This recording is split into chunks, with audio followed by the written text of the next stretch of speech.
ating city and si mismong si City Mayor pa po yung pupunta po para sa atin. At yun po, maraming salamat po and Merry Christmas. Thank you po. SK Chairman Alejandro Piñal sa iyong pagbati at mensahe. Ngayon naman po ay para pakinggan ang kanyang pagbati at mensahe mula naman po sa ating bagong halal na punong barangay ng Tagalog. Palakpakan po natin Kapitan Rene Bernardo. Sa mga kagawad, sa ating mga senior, sa ating dating kapitan, sa lahat-lahat na nandito ngayon, maraming salamat po. Kami po itaos po ng kapasalamat siyempre sa ating Puro Luzon sa patuloy na magbibigay suporta sa ating mga senior.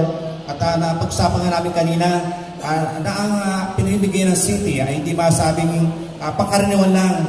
Wala kang makikita ng Luzon na nagbibigay ng ganitong klase. Pag-isano may standard, may quality. At nakakatuwa at hanggang ngayon ay nagbibigay pa sa atin mga ganitong uri na pamasko. Sa ating mga senior, kailangan talaga magpalakas pa tayo. Kailangan pa namin kayo. Kailangan pa kayo ng mga apo nyo, ng mga anak nyo para masubibayan kayo. Kaya dapat magpalakas pa tayo. Masarap pa rin mabuhay, di po ba? Masarap pa rin mabuhay. Kaya ano bang kaya nyo gawin, gawin natin. Kung saan tayo masaya, gawin natin. Sa inyo lahat, mabuhay po at maligayang Pasko.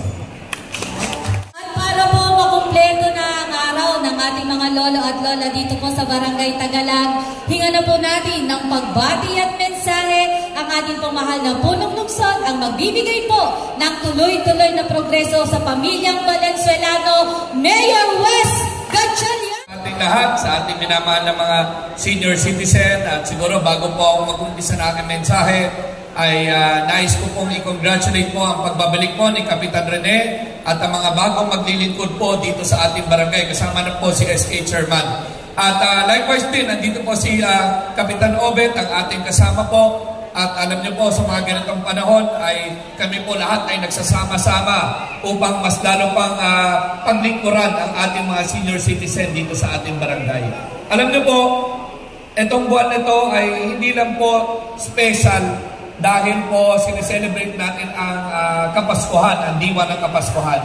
Ngunit mas naging malalim, mas naging extra special pa dahil ito po ang selebrasyon natin ng ika-400 founding anniversary ng ating mahal na lungsod.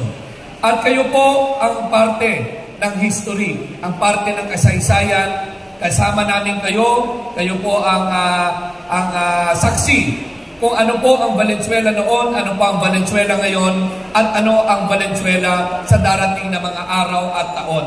At alam niyo po, makita ho natin ang mga pangyayari, medyo mabilis, pero ang kagandahan dito, nakita ho natin ang pag-angat ng antas ng level ng pamumuhay dito sa lungsod ng Valenzuela. Ito po mga kasama ang ating layunin na sa darating po ng taon, sa darating po ng henerasyon, gagawin natin ang ating makakaya kasama po ang ating barangay officials at city council para po magdala pa ng mas magagandang programa para sa taong bayan. Tuloy-tuloy lang po ang progreso.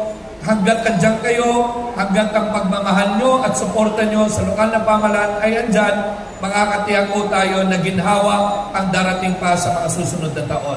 Sa ngalan po ng aking pamilya, sa ngalan po ng aking dalawang kapatid, ako po ay bumabati ng isang maligayang Pasko at maligong bagong taon sa inyong lahat. Maraming salamat.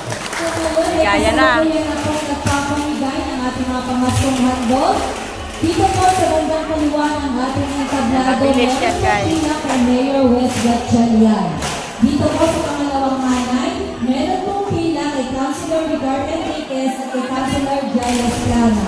Sa ating pagkapat, nandyan po at kasama natin ang ating pangalan Chairman.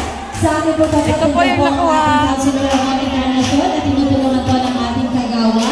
Dito po sa bandang linya ng ating entablado, meron pong pila